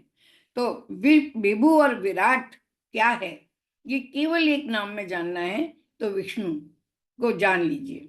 और जो शंख चक्र जो उनके आयुध हैं वो सब प्रतीकात्मक हैं। एक बात केवल स्तोत्र में जाने से पहले मैं आप सब लोगों से बांटना चाहूंगी कि जितना भी हमारे चित्र दिखाई पड़ते हैं हमारे प्रभु के या हमारी माइथोलॉजी के या हमारे पुराणों के उपनिषदों के, वो सब प्रतीकात्मक हैं, वो सब हैज टू डिकोडेड, मतलब उनको डिकोड हमें करना है। सारे आयुध भगवान के जो विष्णु भगवान को आपको दिखते हैं, उनकी गदा, उनके शंख, उनके चक्र, उनका मुकुट, उनके माने हर एक का अपना एक अर्थ है, बहुत व्यापक उसमें अर्थ है। तो विशेष रूप से विष्णु विराट होने को कहते हैं, जो हर जगह कण कण में व्याप्त है, व्यापनशील है। और व्याप्ति के अर्थ में क्या है, जैसे कि हम गीता में भी देखते हैं, भगवान कहते हैं कि ईश्वर सर्वभूतानां हृद्देशे अर्जुन तिष्ठति। तो भगवान हमारे हृदय में रहते हैं, कण कण में, माने हर व्यक्ति के, भूत माने प्राणी मात्र के हृदय में रहते हैं, भूत माने प्राणी मात्र के हृदय में रहते हैं, जो उसमें पशु पक्षी जीव जगत सब आ जाता है। तीसरा इसमें शब्द है वशटकार। वशटकार को यहाँ पर कहा गया है, भगवान का एक नाम ये भी है, भगवान को यज्ञ बड़े प्रिय हैं। सतयुग में हमारे यहाँ, द्वापर में, त्रेता में भी बहुत यज्ञ, हमारी संस्कृति यज्ञ की संस्कृति है। यज्ञ का शाब्दिक अर्थ होता है यज्ञ, जिसको जानना है। अगर हमें ईश्वर को जानना है तो उसके माध्यम हमें यज्ञ को अपनाना पड़ता है। बहुत ही एब्स्ट्रैक्ट और सूक्ष्म एक प्रक्रिया है यज्ञ। तो उसमें जो बोला जाता है, भगवान को जो आह्वान किया जाता है, वो वशटकार है। ये एक अव्यय है वशटकार। और क्योंकि भगवान यज्ञ से प्रसन्न होते हैं, आह्वान करने से, जब भी हम कोई भी सत्कर्म करते हैं सबसे पहले आवायामी स्थापयामी कहते हैं, और जब यज्ञ करते हैं तो अध्वर्यु होता है, होता है। तो वो किस प्रकार से आहुति देते समय जिन मंत्रों का उच्चार करते हैं उनमें एक वशटकार है। तो ये इसका भी बड़ा सूक्ष्म है कि कौन से मंत्रों में इसका उच्चारण किया जाता है, देवों को बुलाने के लिए क्या उच्चारण किया जाता है। अगर हम विस्तार से जानना चाहेंगे तो मैं फिर बताऊंगी। और किन जब लौकिक यज्ञ करते हैं तो किस प्रकार से हम आह्वान करते हैं, स्वाहा कब कहते हैं, स्वधा कब कहते हैं, और वशटकार कब कहते हैं। तो ये भी एक भगवान का नाम इसलिए है क्योंकि यज्ञ से भगवान प्रसन्न होते हैं और इस अव्यय से भी प्रसन्न होते हैं। इस माने इसको हम ये मानकर चलते हैं कि अंग न्यास करण न्यास में हम वशटकार को प्रयोग करते हैं। फिर आता है भूत। भूत माने प्राणी मात्र। तो या भूत भव्य भवत प्रभु, वो इस प्रकार से जो भूत भविष्य और वर्तमान काल चक्र के ऐश्वर्य से युक्त है। दो चीजें हैं, एक वैभव है, एक ऐश्वर्य है। ऐश्वर्य ईश्वर का ही हो सकता है और वैभव इस संसार का है। वैभव तुच्छ से माने संसार की नश्वर है, ऐश्वर्य अनश्वर है। तो भूत भव्य भवत प्रभु, जो भूत भविष्य और वर्तमान तीनों कालों में ऐश्वर्य से युक्त होते हैं, जिनमें माने बहुत अधिक विभूति है, अणिमादिक रिद्धियां हैं उनके पास, ऐसा ऐश्वर्य प्रभु का है। और उसके 6 अंग हैं ऐश्वर्य के वैसे तो, लेकिन अब यहाँ विशेष मैं बताऊं आपको तो विशेष रूप से अणिमादिक जो सिद्धियां हैं और रिद्धियां हैं वो भी ऐश्वर्य में आती हैं, और 6 वस्तुएं आती हैं। प्रभुत्व भी आता है ऐश्वर्य में, आधिपत्य आता है, ईश्वरता आती है। और भगवान को, भूत और भविष्य को तो वर्तमान को तो जानते ही हैं, भविष्य को भी जानते हैं। हमने जब गीता में विराट रूप देखा तो उन्हें मालूम है कि इस महाभारत का अंत क्या होगा। तो एक प्रकार से वो विराट रूप है, और यहाँ जो विराट रूप है वो भक्ति का जो भीष्म पितामह जिसका साक्षात्कार प्रभु की कृपा से कर रहे हैं, ये विराट रूप है भगवान का। तो इस प्रकार से भूत भव्य भवत प्रभु, ये उन्होंने एक सामासिक पद लिया है जो भूत भविष्य और वर्तमान काल चक्र के ऐश्वर्य से युक्त है। चमत्कृत कर देना ही ऐश्वर्य है, और भगवान के लिए चमत्कृत करना कोई आसान, माने उनके लिए कोई मुश्किल नहीं है। उनकी चीजों से हम चौंधिया जाते हैं, चमत्कृत हो जाते हैं, और वो उनके लिए बहुत ही मैंने कहना चाहिए सहज क्रिया है। तो ये जो एक विराट मूर्ति है, उसको इन शब्दों के माध्यम से ध्यान करने की चेष्टा है विष्णु सहस्त्र नाम। फिर भूतकृत, सभी प्राणियों के कृत अर्थात बनाने वाले, प्राणी मात्र के निर्माता, जो रजोगुण और तमोगुण के आश्रय से सृष्टि तथा प्रलय करने वाले हैं, ब्रह्मा व रुद्र रूप हैं। मुझे तो ऐसा लगता है कि जितने भी हमारे यहाँ 33 कोटि देवता माने हैं, वो सब विष्णु में ही समाहित हो जाते हैं। मैं ऐसा नहीं कह रही कि वैष्णव, शैव, शाक्त, गाणपत्य अलग अलग माने, ये हमारे यहाँ जो संप्रदाय हैं सबके ईश्वर, सबके ब्रह्म बिल्कुल अलग अलग हैं। जब आप पढ़ेंगे तब हमें ये पता चलता है। तो ब्रह्मा और रुद्र रूप वो सब एक हैं। बार बार इसमें रुद्र की भी चर्चा आएगी, बार बार ब्रह्मा जी की भी आएगी, क्योंकि ये भगवान के लिए वो सब एक के है, उनके लिए सारी शक्तियों में ही आते हैं। भूत वृत्त, जो सभी प्राणियों का भरण पोषण करने वाले हैं। विष्णु माने पालन करता है, तो भरण पोषण करने वाले हैं। और गीता में भी भगवान कहते हैं योग क्षेमम वहाम्यहम्, तो वे योग भी सब चीजें देते भी हैं और हमारी कुशलता की चिंता भी करते हैं। क्षेम माने रख रखाव की चिंता भी वे करते हैं। ऐसे भरण करना है, भरण पोषण करने वाले। फिर भावः, वह जो सभी जड़ और चेतन वस्तुओं का रूप धारण करते हैं। स्वयं भगवान की सृष्टि है, तो हम लोग भी ईश्वर अंश जीव अविनाशी, हम भी भगवान के अंश हैं, तो हमें भी भगवान ने रूप धारण किया है। अर्थात वो सॉरी नित्य हैं, इटर्नल, परपेचुअल, बहुत सारे शब्द हैं इसके पर्याय में नित्य के।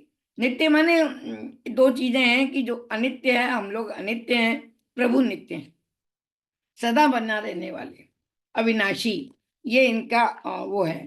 फिर आता है दूसरा शब्द इसमें भूतात्मा। तो भूतात्मा जो प्राणियों के अंतर्यामी है। सर्विलियंस में हम लोग रहते हैं, सीसीटीवी कैमरों में भगवान अंतर्यामी है। यहाँ हृदय में ही उनने सबके सीसीटीवी कैमरे लगा कर रखे हैं, वो सब अंतर्यामी हैं, हमारी आत्मा में झांक के हमारे मन वचन कर्म के साक्षी हैं, देख लेते हैं। भूत भावन है, और प्राणियों को भूत भावन माने प्राणियों को उत्पन्न करने वाले हैं। ऐसे भगवान विष्णु सभी प्राणियों के जन्म और विकास के कारण हैं, भूत भावन वे हैं। ऐसे तो हम भूत भावन शंकर जी के लिए बहुत बार सुनते हैं, पर ये बहुत ही रहस्यात्मक लीला है कि कौन चेतना क्या किस प्रकार काम करती है। ये इस प्रकार से पहला एक ये जो अनुष्टुप है वो यहाँ समाप्त होता है। मेरा कहने का तात्पर्य यह है कि यह अद्भुत सहस्त्र नाम है जिसमें क्रियापद की आवश्यकता नहीं है। संस्कृत ऐसी एक हमारी भाषा है जो विशेषणों से लवरेज है, बहुत अधिक विशेषण है, विशेषणों के माध्यम से अपनी बात कहती है। इतनी अर्थगर्भित है कि विशेषणों को हमको बार बार क्लैरिफाई करना पड़ता है, उनको व्याख्या करनी पड़ती है उनकी।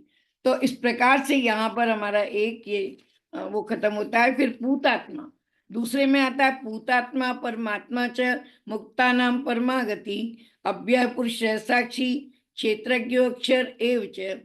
आदरणीय गुप्ता जी से मैं पूछती हूँ कि क्या समय बहुत हो गया? ये श्लोक और कर लेते दीदी। जी जी बिल्कुल। दूसरा बहुत ही सुंदर शब्द है दूसरे अनुष्टुप का, दूसरे श्लोक का, पूतात्मा। पूत यानी पूत होता है पा से बना है, पवित्र पूत पवित्र आत्मा। अब भगवान के लिए हमें पूत आत्मा कहने की क्या आवश्यकता है, वो तो पवित्रतम पवित्र हैं। तो पवित्र शब्द भी बहुत ही मैंने कहना चाहिए कि 1 डिग्री भी नहीं होता जितने शुचिता उनमें है भगवान में। तो यहाँ विष्णु माने भीष्म पितामह जी ने ये पूतात्मा शब्द का प्रयोग किया। तो पूतात्मा का वो जो अंतःकरण से शुद्ध है, जिनका मन वचन कर्म अंतःकरण शुद्ध है, वैसे पूत शब्द होता है कपड़े से छानना, कपड़छन करना। तो जो कपड़छन करना माने कपड़े से छान कर भी भगवान इतने अणोरणीयान महतो महीयान, इतने अणु से भी छोटे हैं, आप कपड़े से भी छानेंगे तो भी पूरे के पूरे वो नीचे निकल आएंगे आपके पास। तो वो उनको रोकना बड़ा मुश्किल है, इसलिए पूतात्मा शब्द प्रयोग किया है। ये मैंने पढ़ा था कहीं कि ये कपड़े से छानने के अर्थ में पूत शब्द आता है। और ये ईश्वर इतने महीन है, इस प्रकार से माने वे पूत आत्मा है।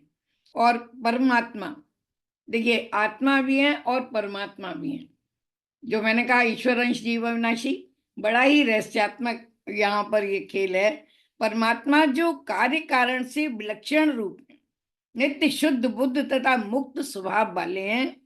परमात्मा को जाना जा सकता है, अनुभव किया जा सकता है, जिया जा सकता है, लेकिन किसी परिभाषा में नहीं बांधा जा सकता। वह अव्याख्येय हैं, उन्हें परिभाषा में जो भी नेति नेति, वेद भी जिनके लिए नेति नेति कहते हैं, ये भी नहीं, ये भी नहीं, इंद्रियों से भी नहीं देखे जा सकते, वो तन मात्राओं से भी नहीं देखे जा सकते, मन चित बुद्धि अहंकार से भी नहीं देखे जा सकते, तो उनके लिए नेति नेति कहा जाता है। मुक्ता नाम, जो मुक्त आत्माओं के लिए सर्वश्रेष्ठ गंतव्य है। मुक्ता नाम परमागति, मुक्तात्मा माने जो मोक्ष जिन्होंने प्राप्त कर लिया है, मोक्ष होके कहाँ जाएं, प्रभु की शरण में जाएं। मुक्ता नाम परमागति है। अब यह है पुरुष साक्षी। अब दूसरा आता है, अब मैंने बहुत सारी इसमें बात रह गई कि मुक्त आत्मा क्या है, जो अविद्या से मुक्त हो गए हैं, जिन्होंने अपने सुख दुख से अपने आप को मुक्त कर लिया है, परमहंस जो हैं। और परमागति माने मुक्त पुरुषों आत्माओं की सर्वश्रेष्ठ गति है, डेस्टिनेशन, लक्ष्य, जीवन का लक्ष्य। तो जो मुक्त आत्माएं हैं वो किसके लिए साधना करती हैं कि भगवान के शरणागति के लिए।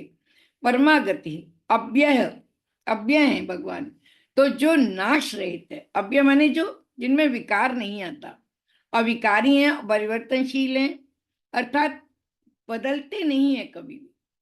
जो और किस चीज से अविकारी हैं, जिनमें जन्म, वृद्धि, परिणाम, क्षय और नाश, इन 6 चीजों का विकार कभी प्रभु में नहीं आता। अजन्मे हैं और वृद्धि, परिणाम, क्षय और नाश, इन 6 विकारों से जो रहित हैं वे अव्यय हैं। और दूसरा शब्द है पुरुष। पुरुष माने जो नवद्वारे पुरे देही, 9 द्वारों के इस पुर में, इस शरीर में, शरीर रूपी पुर में निवास करते हैं, ऐसे पुरुष। नवद्वारे पुरे देही माने भगवान जो रहते हैं वो ऐसे पुरुष हैं जो देह रूपी पुरुष में विराजमान रहते हैं। बृहदारण्यक उपनिषद में ईश्वर के लिए पुरुष शब्द का प्रयोग किया गया है। अब मैं फिर डिटेल में चली जाऊंगी, तो इसलिए सांख्य का मत अलग है, कपिल मुनि का अलग है, अलग अलग इनके मत हैं। लेकिन यहाँ केवल इतना कि वे हमारे देह में निवास, हमारे आत्मा बनकर हमारे हृदय में निवास करते हैं। फिर साक्षी, जो समस्त संसार के दृष्टा हैं, केवल देखते रहते हैं। कर्म करने का अधिकार मनुष्य को दिया है, कर्म करके अपने प्रारब्ध को बदल सकने का अधिकार दिया है, वे केवल साक्षी हैं, सब कुछ देखते हैं। हम ईश्वर साक्षी में ही हैं। कोटि कोटि, मैंने इसमें भी लिखा कि कोटि कोटि कैमरे उन्होंने लगा के रखे हैं हर पल, और को वे देखते हैं। जागृत, सुप्ति, यानी हमारी स्वप्न में भी कोई भाव आता है उसके भी साक्षी भगवान रहते हैं। इतने इतने पास हैं वो हमारे। तो क्षेत्रज्ञ, फिर वो अगला है साक्षी क्षेत्रज्ञ, अक्षर एवच, क्षेत्रज्ञ भी हैं।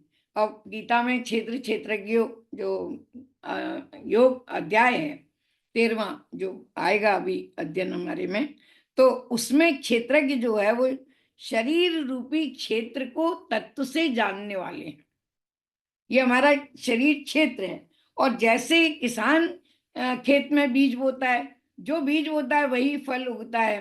तो इस प्रकार से जो हम कर्म के अनुसार हमें शरीर प्राप्त होता है, इस कर्म के महत्व और उससे होने वाले लाभ हानि को जानने वाला ही क्षेत्रज्ञ है।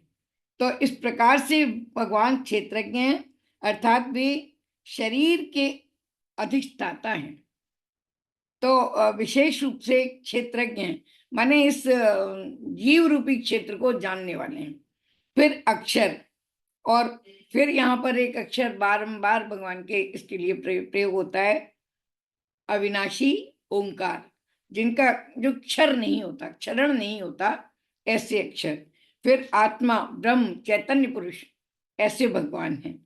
एवच, तो जन्म मरण के चक्र से, माने ये तो उसका है क्षेत्रज्ञ का, वो जो हमें जन्म मरण के चक्र से बाहर करना भी जानते हैं, वो क्षेत्रज्ञ हैं। तो इस प्रकार से अक्षर पर मैं अपनी बात आज की समाप्त करूंगी। आगे कभी अवसर मिलेगा तो अपनी बात रखेंगे। प्रभु के अनंत नाम है और इनके माध्यम से हम उनकी लीला, गुण, धाम और रूप को भी जानते हैं। मैं प्रणाम करती हूँ, ऐसा अवसर मिला, और इन चर्चाओं से प्रभु प्रसन्न रहते हैं, ऐसा भी शास्त्रों में लिखा है। आप सबको प्रणाम।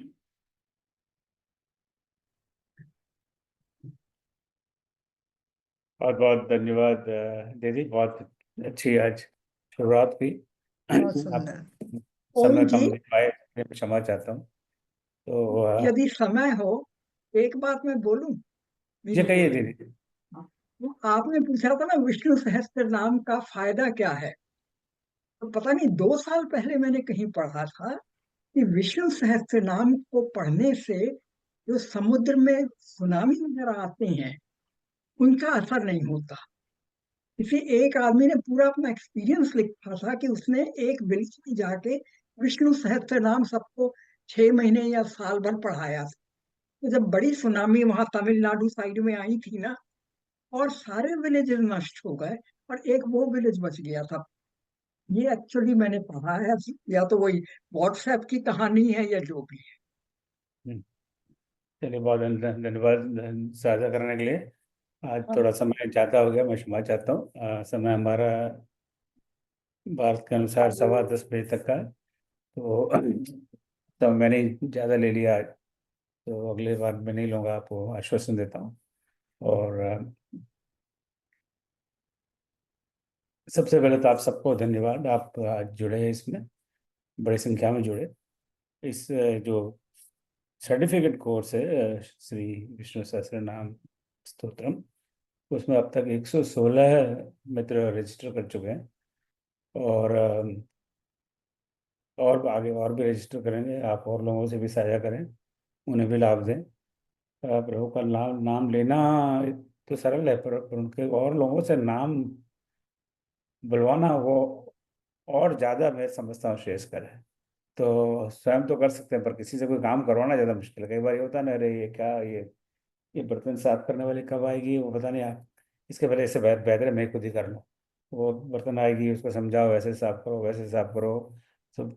तो अपने आप करना बड़ा सरल है, पर किसी और से को प्रेरित करना थोड़ा मुश्किल है। तो आप थोड़ा मुश्किल काम करिए। कम से कम एक एक कुछ ऐसा संकल्प लीजिए कि कम से कम मैं एक को जोड़ूंगी या एक को जोड़ूंगा। एक कुछ ज़्यादा तो है नहीं, एक नए व्यक्ति को इसमें जोड़िए। एक नए व्यक्ति को जोड़ने के लिए आपको कम से कम 10 लोगों से बात करनी पड़ेगी। तो 10 को बात करेंगे, एक फ़ोन करिए, ईमेल भेजिए, व्हाट्सएप भेजिए, जो भी आपसे हो जाए, और वो जोड़िए, उनको भी इसका लाभ मिलेगा। तो आप सबको बहुत बहुत धन्यवाद।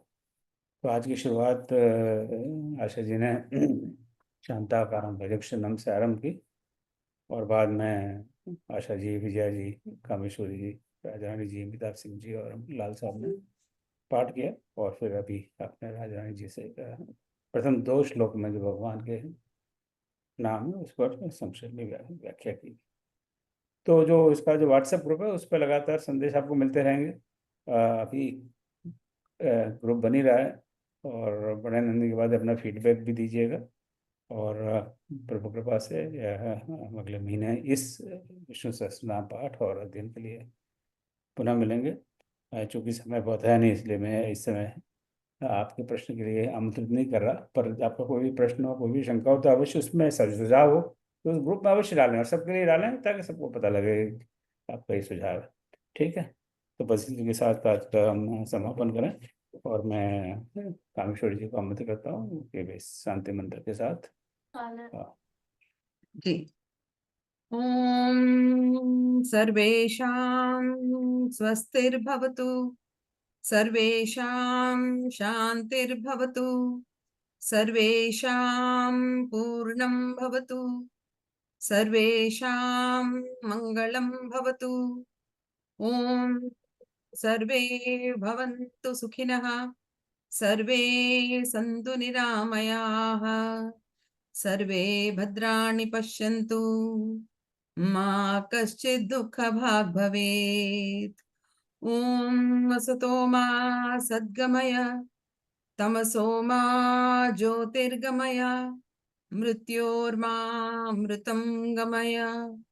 ॐ शान्तिः शान्तिः शान्तिः।